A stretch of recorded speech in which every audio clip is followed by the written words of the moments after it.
Hey everybody, welcome to the Dad Challenge podcast. My name's Josh. Thanks for joining me. Well, I just got back from a whirlwind trip to NYC Manhattan. And why did I go? To see a documentary about Myka that was premiering at the Tribeca Film Festival. Now, it's not a film, it's actually a series. I don't know what streaming platform it's coming to, but I watched it last night and I got a whole crap ton of notes. Let's get into it.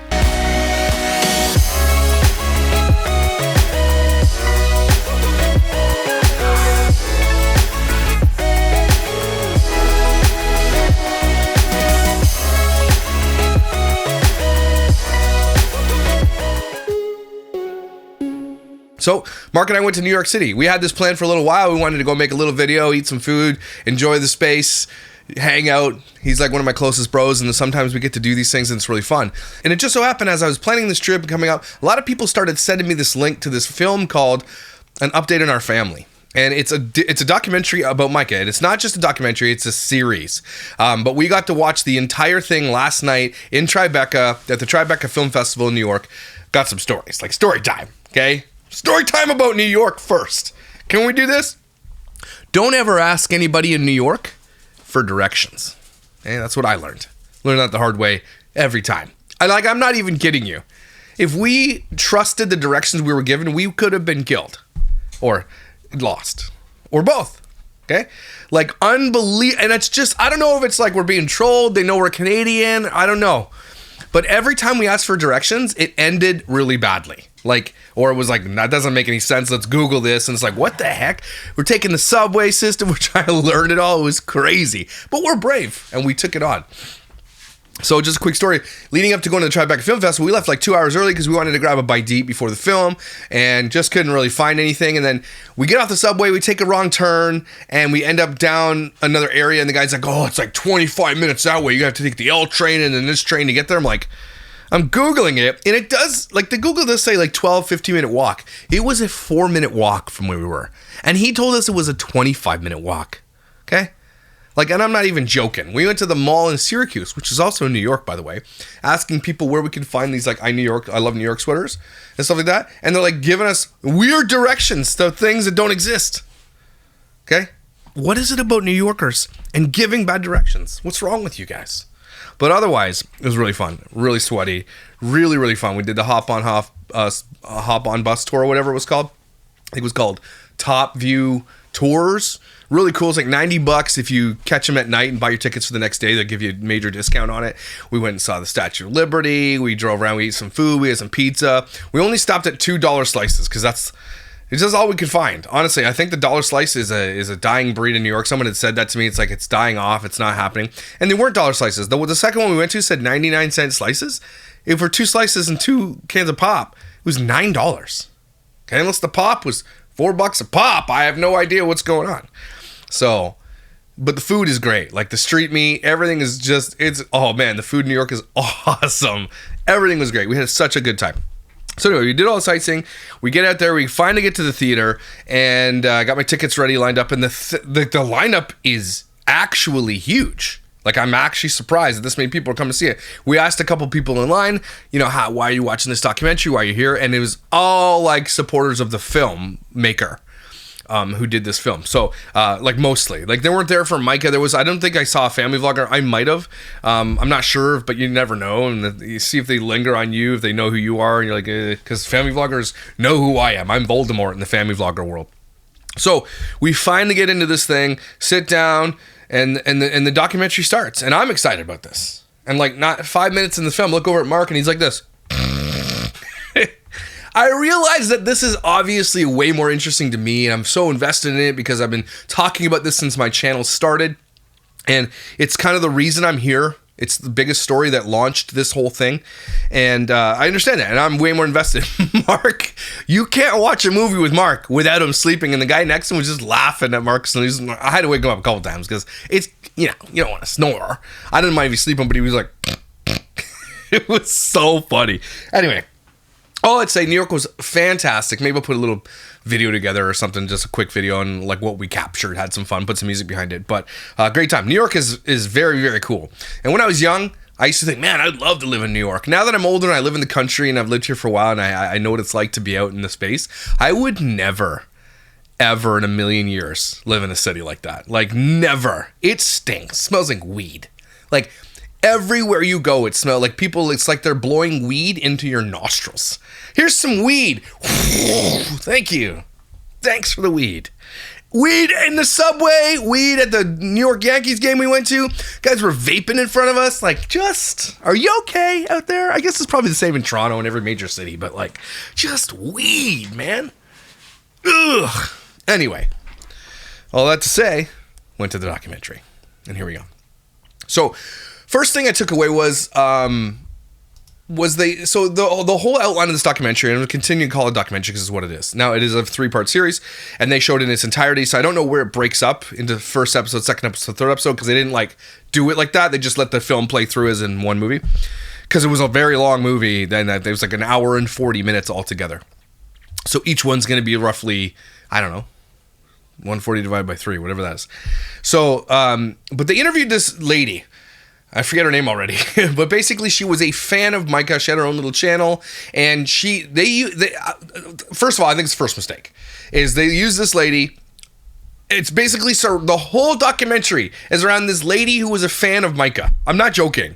And from her perspective, and she was an adopted person from Vietnam and all this stuff, so I guess I understand why it tied into it, but I feel like they focused on this lady way too much. But I understand why they did it, because she gave you the perspective of someone who was a fan who turned into not a fan afterwards. I feel like she was just in this like the whole way through, and she was kind of the narrator and another couple other like industry professionals, but she was like the bread and butter of the whole thing, speaking from her perspective, which they assume is everybody's perspective. And it's kind of true. Like, I'll give you that. It was like, yeah, that makes sense, the way she took this through. And so obviously the first 3/4 of the first episode was just them talking up Myka, like they all do in documentaries, like, you know, it was a great family and she loved her kids and they were doing family vlogging and having a good time, and their channel was small, and then they started family vlogging daily, then they had kids, but they touched on all the important topics about family vlogging, about how pregnancy is super lucrative. And Myka grew this and said in her channel multiple times, the reason we went viral was because I got pregnant. My notes here say, and they make you feel like you're part of the family. They were real. This is what the girl was saying. This is what family vloggers are so popular for.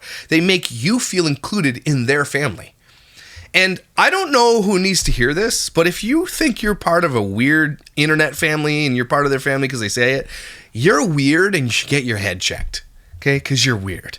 You're not part of their family. Okay? They don't know you. If you went near them and said, "Yeah, I'm part of your family," they would likely call the police on you. Okay? They would be scared of you. And that's like the craziest part about family vlogging, is that that's normal. But these kids have no say in the fact that strangers on the internet watch them grow up and have parasocial relationships with them. Okay? No clue that it's even happening. And it's disgusting. And so if you're an adult out there and you honestly watch family vlogging because you feel like it makes you need to get your head, your heart, everything checked. Okay? Get your ass checked too.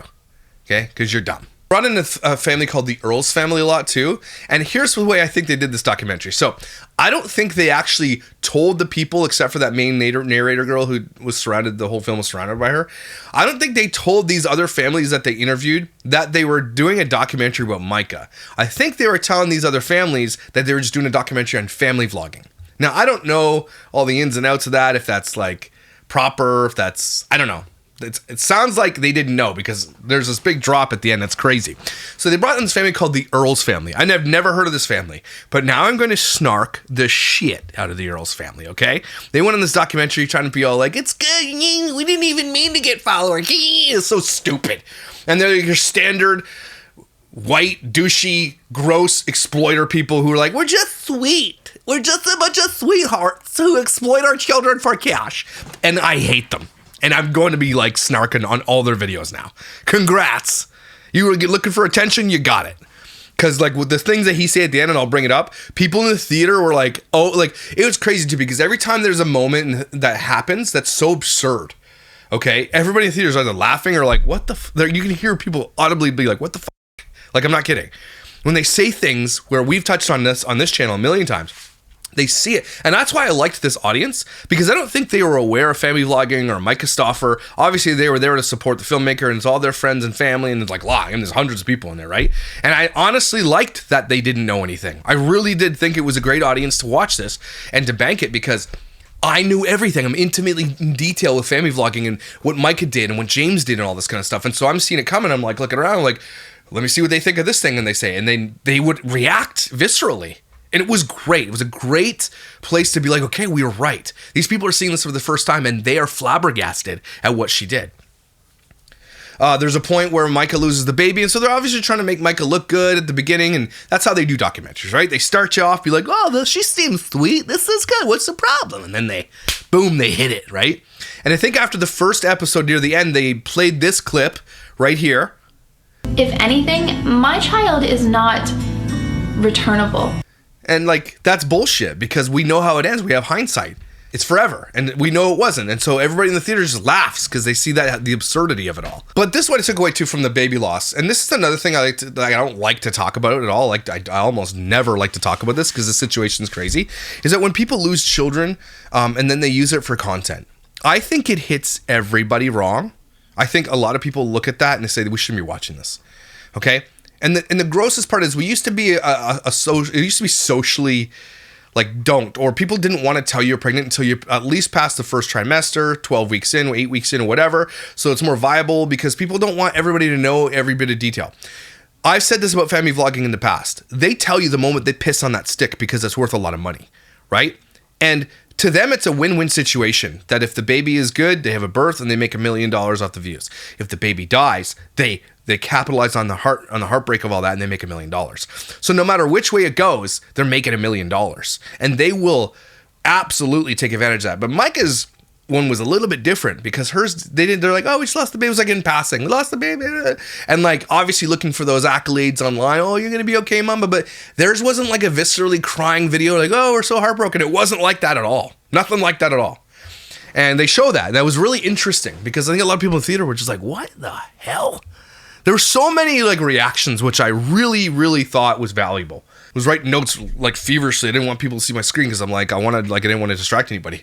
Shannon Rose says that Myka is brave. They bring Shannon Rose in, which pissed me off, by the way. Okay, like don't give that lady a platform. Clearly, like these people who are like working for New York Times, and I think one of them works for another publication. Caitlin, we'll get to Caitlin in a minute because she said some bullshit at the end of this thing during the Q&A, and I'm kind of pissed about it.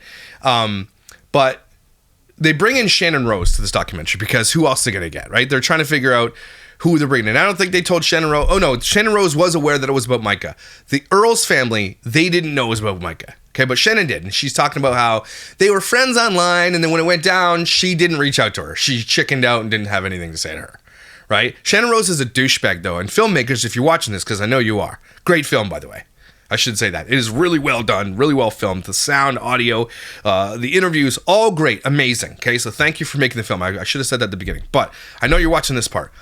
Don't give Shannon Rose a platform, okay? Because clearly you didn't do your research on Shannon Rose, or you did and you were okay with what she did, which is Nazi fetish porn. Okay, this woman was a pornography actress who did Nazi racist fetish porn, where she threw cotton balls at a black guy near a pool. She crushed animals in the porn. She did crazy, disgusting things in the industry that is a no-brainer you don't do, okay? This woman has that as her legacy. And I did a bunch of videos early on about her going into that bathroom and with what's her Tana Montag or whatever his name is, and they found a dead gut body and they filmed it all and they were like, this is a disgusting piece of shit, Shannon Rose is, okay? Why would you give this woman and her stupid hat a platform? This woman threatened to kill me and my family and burn my house down. Do you remember that? I have that footage. Well, way back when I tried to kill him and his whole family and burn his house down with his whole family in it. It's a good thing I've changed.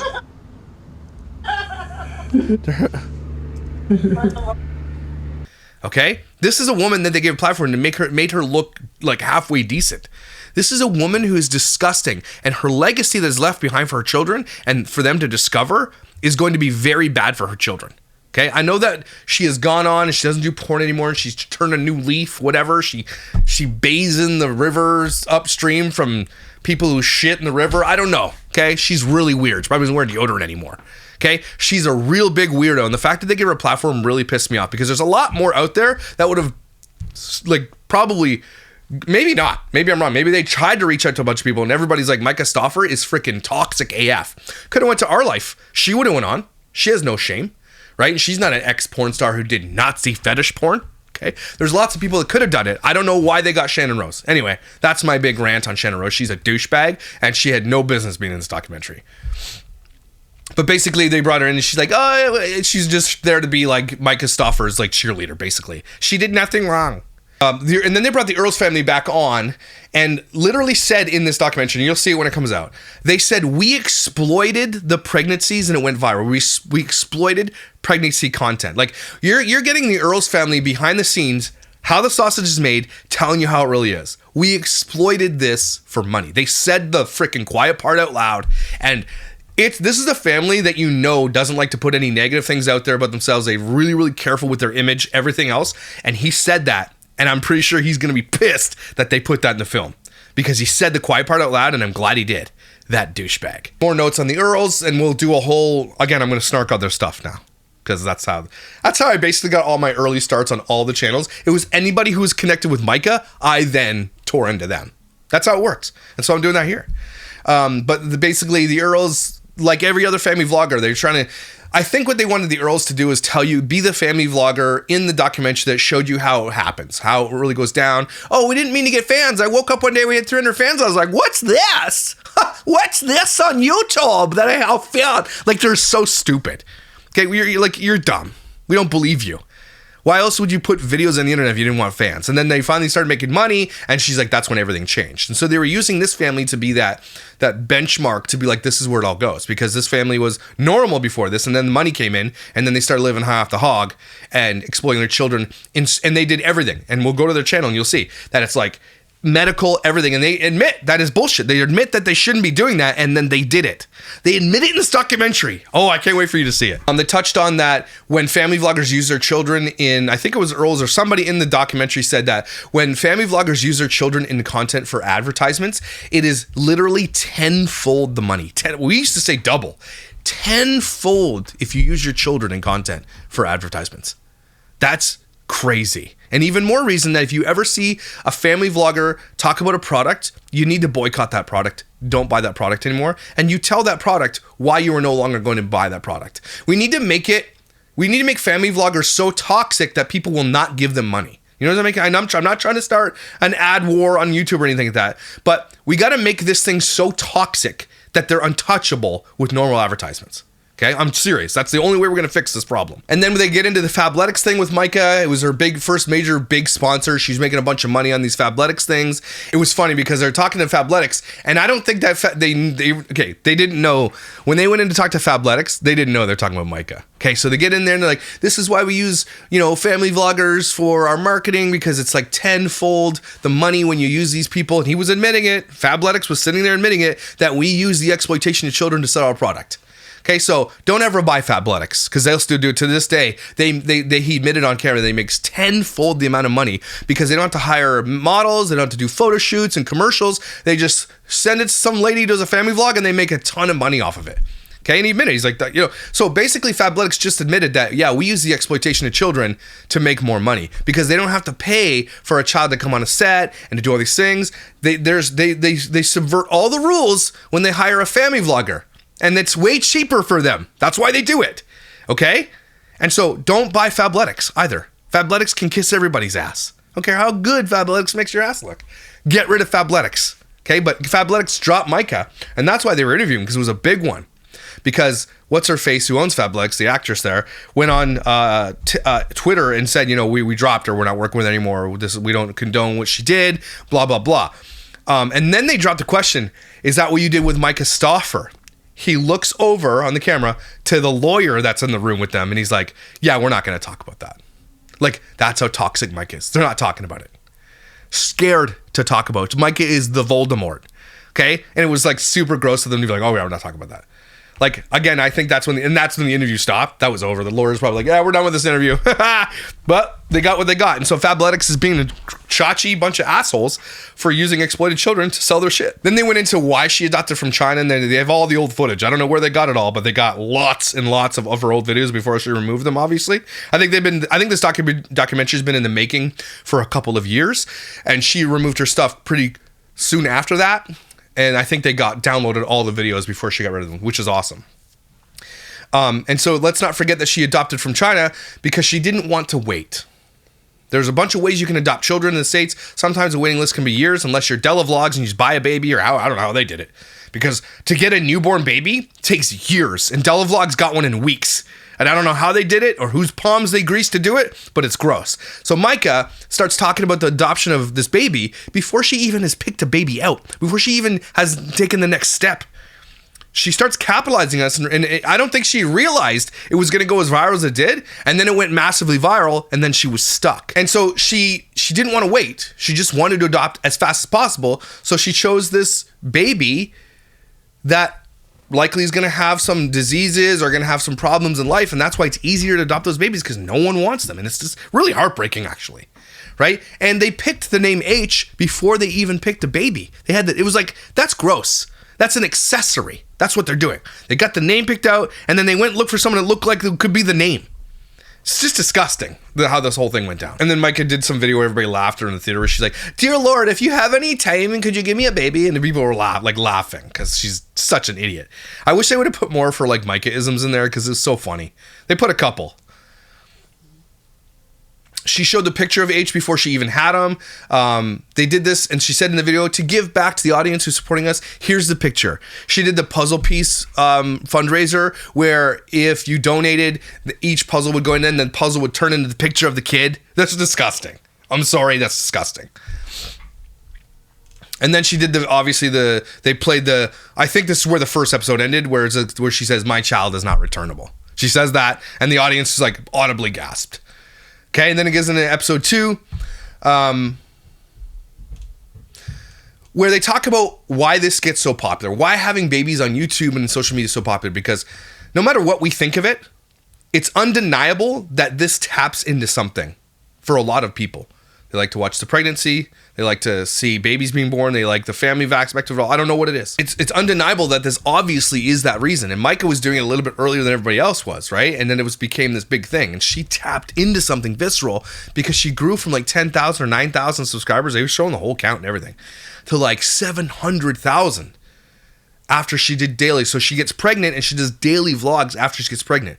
That was like the reward. If we're pregnant on this piss stick, we're going to do daily vlogs on this. Okay, thanks. And then when they brought H in, it was actually hard to watch.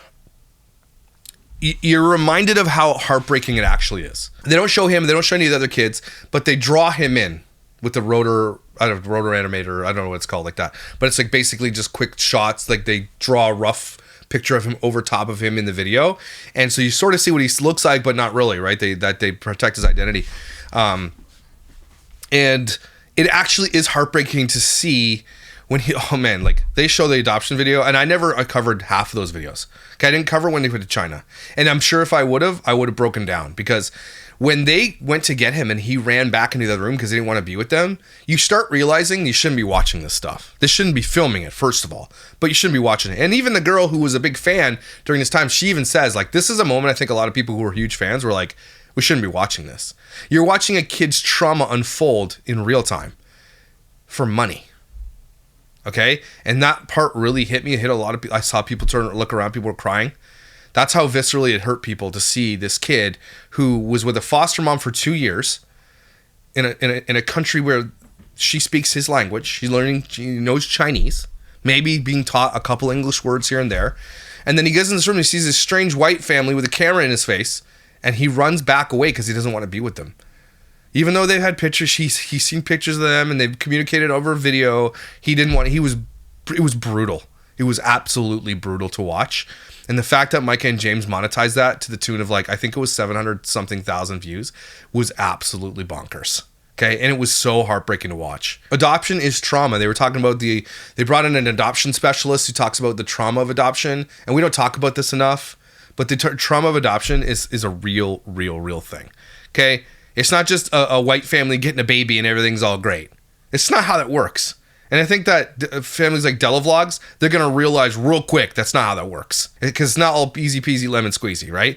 Because he talked about it from the kids' perspective. He said, when you sit down with these kids and you talk about it later in life, they all struggle with massive amounts of trauma because ultimately they were a burden. They were abandoned. They were left behind by the person that birthed them, by the family that had them. Okay, and he's like, I've seen so many stories where the kids needs and wants and desires and everything are all met, but this deep-seated trauma is never touched on, ever. And these kids go through so much, and it takes them years, if not decades, to overcome it as they become adults and realize, why did my mom want me? Why did my dad want me? Why this? And these people just, they think they're saviors of these children. And to some degree, okay, look, people who adopt are amazing people. Okay, it takes an amazing person to adopt. Okay, but there is this one side that we very rarely talk about, and I'm an adopted dad. Obviously, it's different for me because I adopted family, right? And I was a part of the, like, it was different. But there's always that there, okay? There is always that. And that was really undeniable too, and it was really, really heartbreaking to watch him talk about this. And then they juxtaposed it against the footage of H having a really tough time at the new house, even though they're rocking to this veritable mansion, and he gets everything. They have cars and candy and everything else, but you could tell he's an outcast from the day. I think I remember doing videos on, like, watching him interact and just realizing, holy shit, he's an outcast. He was, right from the beginning, he was an outcast. He was a guest in their home, not family. We saw that, and it was like, I think people really realized it when they watched this documentary. James admits on a camera turn, I never saw this video. There's videos that they had in this thing that I had never seen before, okay? James admitting while crying that he's like, I don't know what we've just done. We brought this kid, he had an attachment to his mom in China, and we just took him away, and James was bawling his eyes out. And I wasn't feeling sorry for James. What struck me at that moment was, F you, James. That's what struck me at that moment, because he was filming all that and capitalizing on it. Even though he was feeling some kind of something in his heart about it, he was still capitalizing on it. Okay? I do think that James had a different take on this than Myka, and I do think that James had a closer bond with H than Myka did. I think H just didn't want anything to do with Myka because of her energy, her vibes, or whatever you want to call it. She's just gross. Okay? Just a grossy. And James is too. Don't get me wrong. I'm not trying to let him off easy because he's just as much to blame. But I think we all could agree that when we see the interactions between him and H and her and H, it's a different world. But he got to sit there and be like, but he admitted it on camera that he's like, this was bad. There was something bad about this. And again, it's been years since I've done these videos on Myka, and what I thought, and the thing I wrote this note is, seeing this all brings up how angry this made me when I first started talking about it. Watching this documentary, if you are invested in the story or know about the story, it is going to reignite your hatred for them. It will, right? And they don't even try to do it in the documentary. They try to be even-handed, and they try to be like, oh, you know, they try, and you still, I'm upset in this theater. And I'm like looking around to see if people are too, right? Like, you're upset. Especially if you know the story. It's going to reignite your upsettedness. They do 1 week updates, 1 day updates, 7 week updates, 1 year updates, everything else. So they are daily vlogging H, even though in the back end, everything's fallen apart from day one. Okay, and they're making millions of dollars. Then they did a little snippet when the Earls came back on, and the Earls admitted that doing dramatics earns them bigger rewards, meaning kids' mouth open on the dentist on the thumbnail, or going to the hospital, kids bleeding, kids getting hurt, periods, kissing. He admits it again. I don't think the Earls knew what they were getting into here, because they said the dramatics earn you bigger rewards. They're saying the quiet part out loud. They're saying how the sausage is made, and I think once their fans watch this, they're going to be like, you guys are fake as F. That's what's going to happen to the Earls. They're not going to get this bigger platform that they think they're going to get. They're going to get roasted. And I hope so. And you'll see why at the end. Then they break down what kind of happens, right? They start seeing things change. The biggest thing that really, really started happening when Myka started getting a lot of pushback was the thumb guard. Now, thumb guard was put in place because he was sucking his thumb too hard, and it was like, she's like, it would cause if he kept doing it, it's going to like push his palate out and everything. That's what happens when kids suck their thumbs, right? It's just a reality of it. And that's kid self. This kid is like major trauma issues. Not only that, but he's got autism and all these other things that she tells the entire internet about. And like, this is his self-soothing. This is where he stims. And that's just, sorry, you're gonna have to deal with, maybe he'll have to get braces when he's older. Okay. But people were really pissed because they knew all that. Meanwhile, he's wearing a thumb guard, and they think it's just evil. They think it's evil. And I agree. Honestly do. And that's the first, and she get back, and she had a bunch of attitude about it. Myka gets mad and says she's bonding with H and claims she's a damn good mom. Because I don't know if you saw the video. After she gets all the pushback about the thumb guard, she gets in the video, she says, I'm a damn good mom. I'm bonding with him, we're doing things, and she kind of ignores it. She's like, he would have had to get this unnecessary surgery, which is a damn lie, first of all. And she's like, yeah, but meanwhile, her other kids are sucking their thumb. They don't have thumb guards on their hands. That's what a lot of people saw. And so that really got a lot of people pissed, and that was kind of the start of people really getting upset with Myka for being a shitty person. I think it really all started, though, back when they saw the pickup from China, the gotcha day. When they saw it viscerally for themselves, what it was like, I think that left a really bad taste in a lot of people's mouths. It wasn't inspiring like Myka thought it was going to be, or James. I think it was not inspiring. Okay, it was really actually heartbreaking to watch that. Like sniffles and the crying in the theater to watch that. It was so heartbreaking. Okay? Oh my gosh, this poor kid. And then the next thing that kind of blew up for her was the laundry detergent commercial. Oh my God, she objectified H in this commercial. So she says, since we got him when he was 2, we use this laundry detergent so he smells like a newborn and we can get that moment together. This video is sponsored by this laundry detergent that smells like newborn. Like, and people in the theater were like, what in the are we watching? So she capitalizes on, like, she objectifies him by saying, well, we got him when he's 2, but to enjoy those moments as if he was a newborn, we got this laundry detergent. Like, it's disgusting that she was using this kid to make hundreds of thousands of dollars in just ad reads aside from the view counts that we're getting. And she was pulling in massive amounts of bank. She started showing the tantrums and getting upset on camera, and that infuriated me and a lot of people in the theater. Because again, people don't know the story like I know the story. So when you're watching this, when he's having a tantrum on the camera and she's filming it, and then she gets in there, no, you're gonna sit here. I know you're hungry, but you're gonna sit here, and she's just being a total bitch to this kid. And everybody in the theater is just like, what the like, you could see people getting upset. And like, what the fuck? You can just hear it. Like, people are laughing, giggling, and they're mad, or like, what the it's absurd.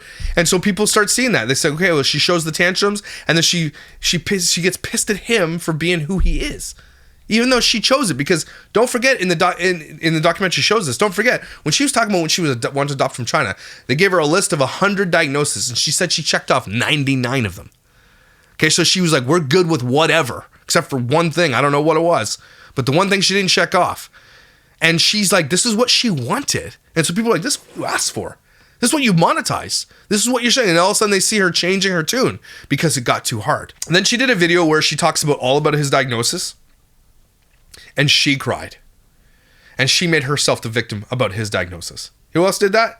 Well, Stalker didn't cry, but she made the video about all their diagnosis.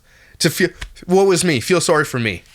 That's what they want you to know, that they're like, we're amazing people. We're doing this out of kindness of heart, but make sure you tell us that, right? We adopted these kids with these issues. Make sure you tell us that we're good people, because we need to know that. We need to hear it from you, right? But then she cried, and everybody in the theater again, just you could hear the people being like, "F you," is basically what was going on. Then the fans pieced together that, so then they get in, I think this is the third episode, I'm not sure, maybe the end of the second, where they finally, it's like, where the heck is H? All the comments start popping up, where's H? And it's cool how they did the graphic, because they'd pop it up like, where's H? Where's this? I haven't seen H in a little while. And they'd bring up the little mouse click and delete the comment, delete the comment, delete the comment. So this is when Myka started deleting all the comments about where H was. She thought she could just delete her way out of this situation. And then fans pieced together through James Stauffer Garage page that H's seat was not in the vehicle, and they didn't realize that, and they started piecing together. Then people started getting really upset. Where is H? Where is H? People would start to be like, and the fact that they're being silent on it really pissed a lot of people off and scared a lot of people, because what did you do? Did he die? What happened? Obviously, people on the internet are going to make up things when you don't tell them. If you don't tell people the truth, they're going to start making up crazy things, because we've seen crazy things on the internet. Especially sleuthers. You've seen crazy things on the internet. It also showed how invested people were in this kid, because she made him daily content on this channel, and the comments kept popping up. Can't wait to see update on H. How's H doing? He became the favorite. He became the reason everybody was coming, because they want to watch this kid grow up and be in this family and live this life that they could never have, or that they're so happy about it, and give Myka all the accolades. Okay? But that just goes to show you how dangerous this is. That there are literally hundreds of thousands of adults watching children grow up on the internet, and they don't see a problem with it. Then, again, they showed the video of the apology video, which was like the first video I did on Myka and James. And they said something like this. They claimed that the adoption agency or the police or somebody, like the therapists, found someone who could help more. I didn't catch that till I watched this documentary. They claimed that it was the other people that said they found somebody for H that could help better. But don't forget, and this is a big glaring omission, and I don't know if it's because they couldn't corroborate it, but the biggest glaring omission in this documentary was that they didn't tell you that Myka rehomed this kid on Facebook, that she used Facebook, one of those groups, to rehome him. They left it out. And obviously there's a reason for it. I don't know the reason is. But we know that's what she did. She used Facebook to rehome this child. Left it out. Huge glaring omission in this documentary. But that was a lie. She said that someone else found these people, but it was Myka and James did. Then they go over the death threats that Myka was getting and trying to gin up sympathy for Myka by showing the police report that they did this. People were calling the police department and saying, hey, we need you to do a wellness check on H. She's not telling us where he is. We fear for the worst. They open an investigation, and then the police go investigate. They talk to Myka and James, and they tell the world about the death threats and everything else they were getting, and that's fine. That's just the nature of being on the internet. I get death threats all the time. Everybody gets them. It's just the way it is, okay? If you're going to be on the internet and make a lot of money on here and be a public personality, you're going to have to deal with that. It's the ebb and flow of it all. Is it right? No, it's not right, but it happens, right? And so they're trying to, honestly, this part of the documentary pissed me off because they're ginning up support and be like, she's getting death threats and this is unreal. I think that that's what they are alluding, that Mike and James came out and said H, was hurting the other kids and he was doing the other things. And like, okay. You chose this child. You checked off the 99 of the 100 things. You expected this. You knew. And you're like, I don't care what the doctors say. My child's not returnable. I want this kid. And she would do anything for this kid. All of a sudden, it's not working well for her and him, and they just give this kid away. No, you don't get to do that. And I've talked about this many times on this channel. You made millions off this kid. Take every penny that you've made from those videos and bring in a full-time care worker then. Bring in a therapist. Bring in everything you need. Spend every penny and more. Go into debt. I don't care. You chose this. You wanted people to know how good of a parent you are. And you're so amazing. Look what we're doing. You spend every penny. There was other ways to do this instead of rehoming them on Facebook. Absolutely. And people were pissed about that. Instead, what she did, and they showed the video of her laying on the grass, saying, oh, we're not going to pay for the $500 therapy. No. Meanwhile, she got a $6,500 Cartier bracelet. And when they showed the bracelet in the theater, people were like, oh, you heard them all like, no, you heard it. People were like, boom. Excited to see what happens. We're going to go to a different speech therapist. Not the one that's $500 a month. But we're going to go to the one that's it's like $70 for 30 minutes. And he starts preschool too, so you'll get therapy there. So it'll all work out. The doc hits this hard, right? They alluded to this family having thoughts. So the doc hits this hard that we always seem to overlook the adoptee. And we do. And these channels do. People like Crazy Pieces, Crazy Middles, Not Enough Nelsons, Doherty Dozens, they overlook the adoptee part. That they are real and they have real issues and will have real issues. They never talk about that. It's always about the savior. You're such a good mom. They won the lottery living with you. I've seen a lot of comments on Della Vlogs. Seen a lot of comments on Della Vlogs about how like, oh, this kid won the lottery. Did she? This kid's going to have to deal with a lot of trauma when you go, and you guys can shut your mouth about it. That they aren't wanted, they're a burden, and they will think being with a rich white family will solve all these problems. And I said that before, but it's not going to solve all the problems. They're really hitting on that. They're really talking about how like people keep forgetting that these kids are real. It's not just a story. It's not made up. Then they try to garner more sympathy by saying this will follow this family. And they interviewed I forget her name. She was one of the main people who was covering Myka Stauffer and would tweet about it. And they're like, do you regret it then? Because it's funny because that girl's awesome. I forget her name, but she's great. But she was the one who broke it and she did the story, and and she was the one who said, this is gonna follow these kids forever, and it's kind of scared. And they're like, well, do you regret then bringing more attention to it? And she's like, no, no, I don't. I don't regret it.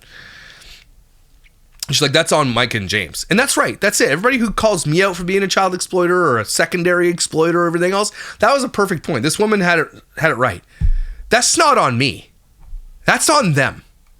It's not on the reporter. It's not on this. It's not on the documentary. It's not on YouTube. That's on James and Myka to never let that happen. And I think she said something like, let this be an effing lesson to stop exploiting children online. They brought Shannon Rose in, and she said people tried to call and get her in trouble, and she had this Ring doorbell footage of cops showing up at her house and saying that she was doing SA with her children and all this kind of stuff. And the cops probably did a little research in who Shannon Rose was and be like, well, this probably isn't far off since she threw cotton balls at a guy in racist porn. So let's go check this out. Like, spare me. Are you sad that people are going to think something about you when you have all that out there about you? Well, that's just too bad. You made your bed, you get to lie in it. Oh, okay, so I wrote something that Dad said, be careful, be very careful. They bring the Earls family back on, and up to this point, they're all like, we're so sweet, we're cuddling in this video, and look at how we do this, we're amazing, blah, blah, blah. Then they drop the bomb. So, have you heard of Myka Stauffer? And now their face drops. You could tell, like, the cold sweat start. It's so crazy. It changes dramatically in the video. And then he says to his wife, be careful. Be very careful. They aren't talking about that.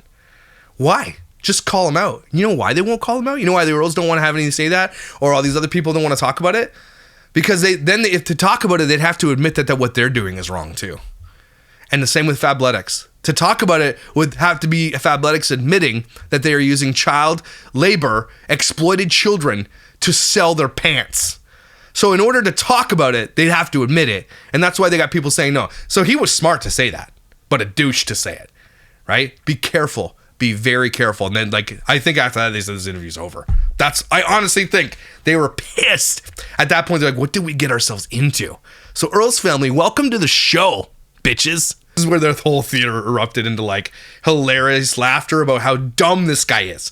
He says, bullies win if we stop exploiting these kids. Well, he didn't say exploiting kids. He's like basically said, bullies win if we stop doing our videos. That's what he said, and the whole theater laughed. Because he's just admitting to you, like, okay, well, if we stop exploiting our children, the bullies win. Did the bullies win? Or do you just not want to lose the money? Oh, Earl's family. That's when the interview ended with the Earl's family, because the whole theater was just like, oh my God, did he just say that? Because I was hoping people would react that way, right? Because I react that way when I saw that. And so when you hear other people viscerally reacting to something he says, and you've said the same thing and reacted the same way, you're like, okay, good. I'm not overreacting. When people say stupid shit like, if I stop exploiting my kids, then the bullies win.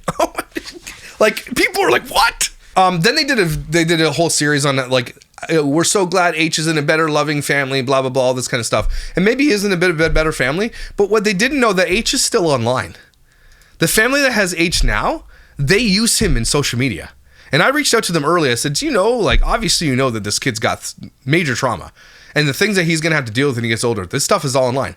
Why would you put him on the internet? And they basically told me to F off and blocked me, right? That's it. They still do it to this day. Maybe they're not exploiting him for cash. I don't think that they are.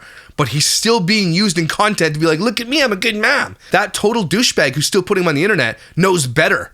And knows, if you got to ask her the real question, you know it's better for him to be offline, considering he's one of the most famous family vlogger kids in the world. Why would you put him on the internet? Why would you keep him on the internet? Are you out of your mind?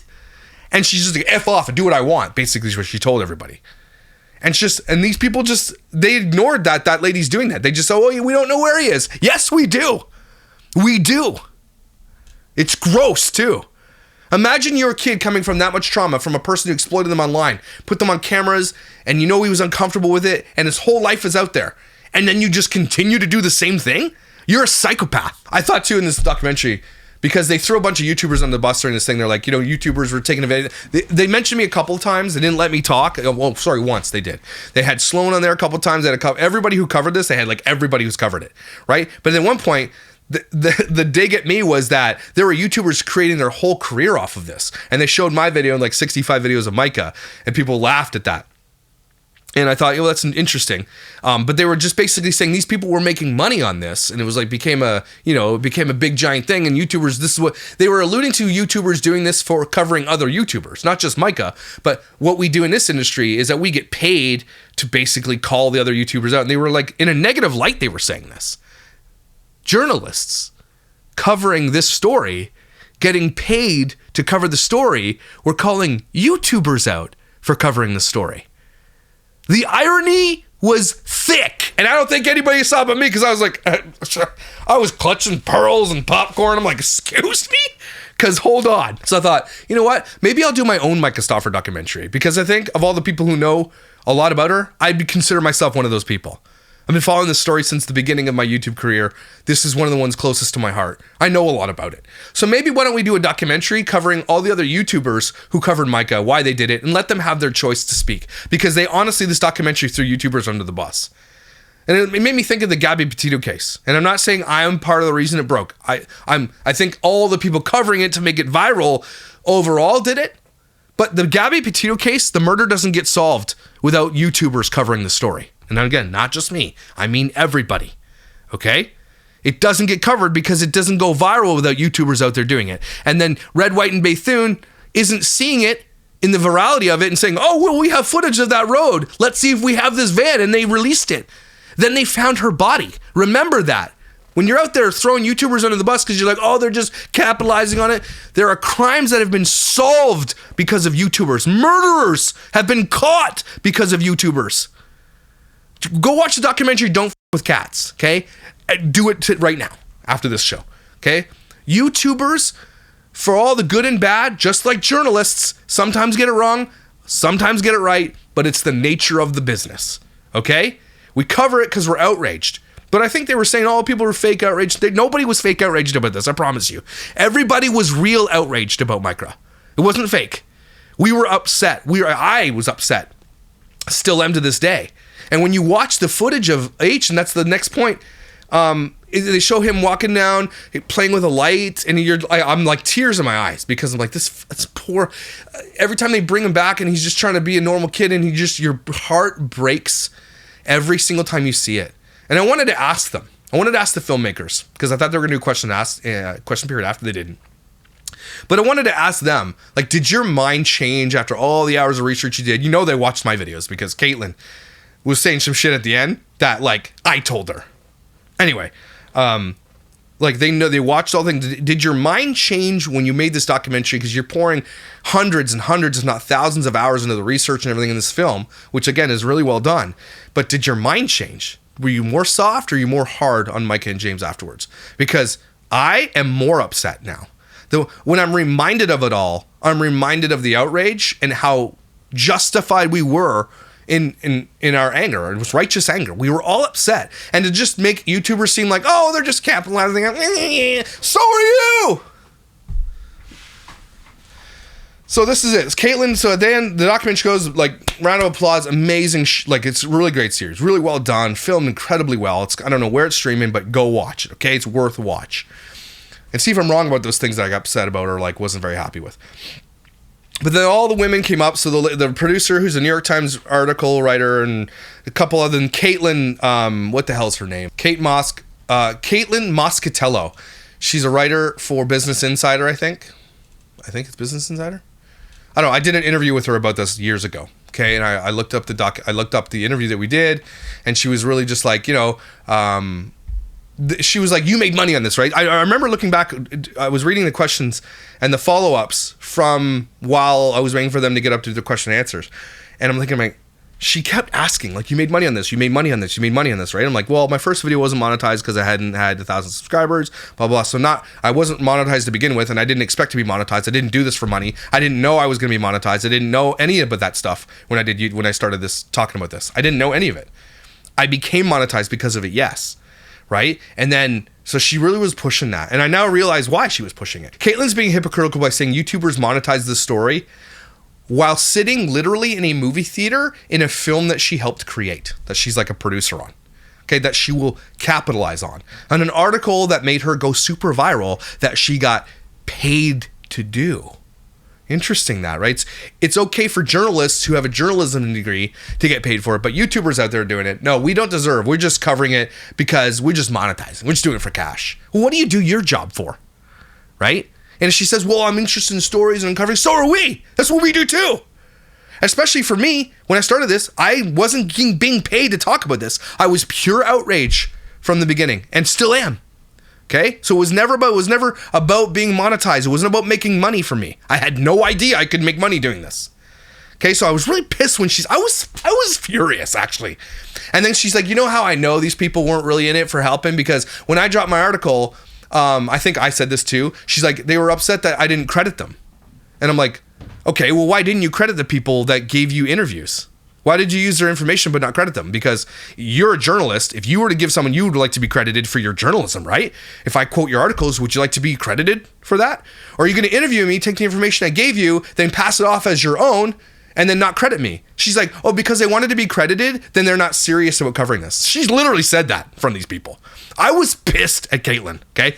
Absolutely pissed, because I gave her my time and my energy. I told her everything I knew, and we had a great interview over the phone, and then she used that, she regurgitated all the information I gave her on stage like it's her information, okay? But as a journalist, you would want to be credited for your work, right? It's not me just like, oh, make me famous, I don't care. Right? But credit me when I've given you information.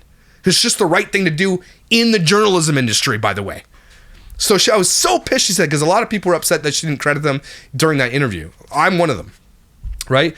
And I'm happy they did this documentary. Don't get me wrong. I'm happy that Caitlyn did this documentary, and I'm not going to throw her under the bus for monetizing it, because whatever, that's part of the industry. You get paid to do it, you uncover it, and good things happen because of it too. It's a win-win situation for everybody, except for Myka, which is good. And I wrote this down. It says, it feels like she's pissed that we did this. It's a gatekeeping. It's really shitty. I was like, are you better because you have a publication behind you? And I think that's like journalism as a whole. Mark and I talked about this a lot on the way out. I just feel like journalists feel like they're just elite. Like, and maybe they are to some degree. They're smarter. Maybe they got fact checkers. They got publishers and everything. And maybe they're better. Okay. Maybe they're more balanced in their coverage, whatever you want to say, and they can make themselves feel better about it all. But how many of you out there, hands up, do you trust journalists? Anybody? Anybody? Crickets? Yeah. Who trusts journalists now? You guys lost all credibility. So when you're sitting up there throwing, I'm not considering myself a journalist, but we're covering the story, and you used us in your film and then threw us under the bus after watching all the footage of everything and all the points everybody has to say and regurgitating them like your own. That really made me upset.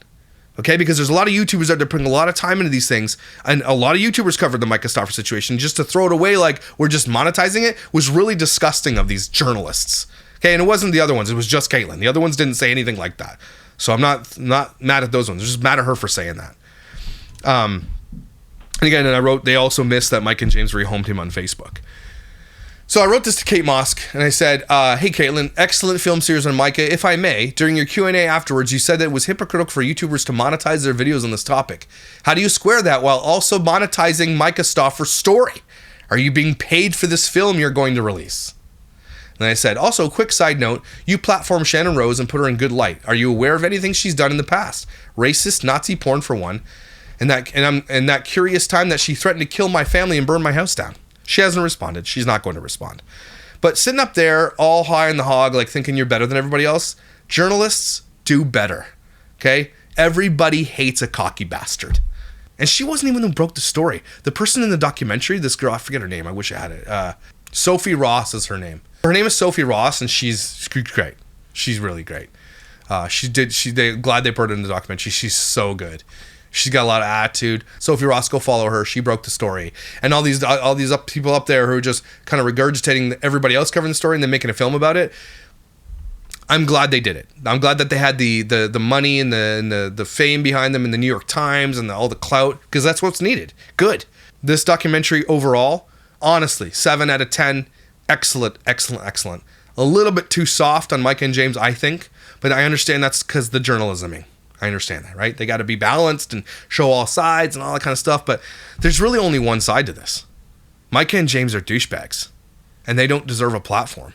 And James is still out there on Stauffer Garage making money on YouTube. And now Myka is apparently, as Myka Belisari, training other YouTubers how to make money and manipulate the algorithm. She's still making money doing what she knows. People out there who are using this person to get better, you know who she is? Do you really know? Okay, she's an outcast and should be from society completely. People are saying, oh, she's getting death threats and all this kind of stuff. We all do. Okay? Maybe don't rehome an adopted child from China and then delete them off the internet. How about that? Okay? Don't do it on Facebook. Don't be an asshole. That's basically what I'm saying. Don't be an asshole. Okay? But anyway, when this documentary comes out, I'll keep you guys updated on where it is and when it's coming out. Do watch it. I promise you it's worth it. Okay? But trigger warning the whole way. You're going to get very, very upset, and you're going to be re-upsetitized after seeing everything else, because there's stuff in there we hadn't seen before. So again, really, really well done documentary filmmakers. Not you, Caitlyn, but the other two. Great work. Incredible. Thank you for, I met them afterwards and they shook my hand. They knew who I was and like, oh my gosh, I can't believe you came down. Really, really cool. So thank you for making this film. It is actually needed, and I'm glad you did, and I hope it gets trillions of views, and I hope you get paid huge amounts of dollars to do it so that you do other documentaries. This same filmmaker is making one about the Rust girl who got killed by what's his face? I can't even say it. Oh my gosh. Anyway, she's good, and I hope you make millions. I'm not going to throw you under the bus for making millions on this, because I hope it inspires you to do more like this, because this stuff needs to stop. Family vlogging is basically, for all intents and purposes, over, but it's not really, because YouTube makes way too much money on it. Okay, they did touch on that a lot in the film too. So, but do yourself a favor. Stop watching family vloggers. Stop watching strange children who aren't yours on the internet. You're weird for doing it. You understand? You're weird for watching strangers' children on the internet. Those kids don't get to choose that life. They don't get to consent to you watching them go through their period, watch their mouth open, do the splits, wear a bathing suit, go bra shopping, kiss their first boy, have their first dance. They don't get to consent to all that.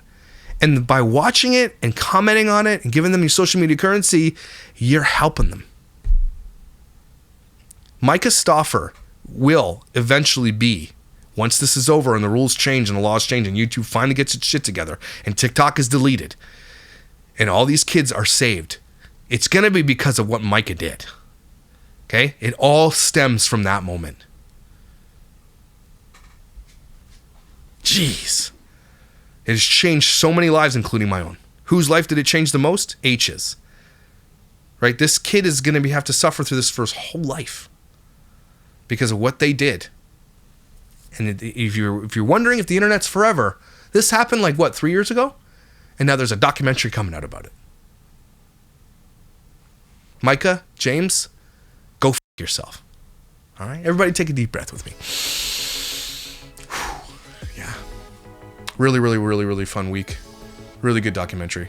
You got to make sure that you guys go see this, okay? Thank you for being here since day one. If you've been here since my Myka coverage, that means you have been here since literally the moment I started this. And I want to thank you so much for being here and for being a part of this and for supporting me through all even the crappy videos I did and everything else. We've come a long way, and we are in this conversation. We are the ones, you are the ones that are helping this conversation get along to the right people, and we're making the changes that need to be made. I honestly believe that. Thank you for being here. You are incredible, amazing, and valuable. Don't you forget it. You are my therapy, and I'll see you when I see you.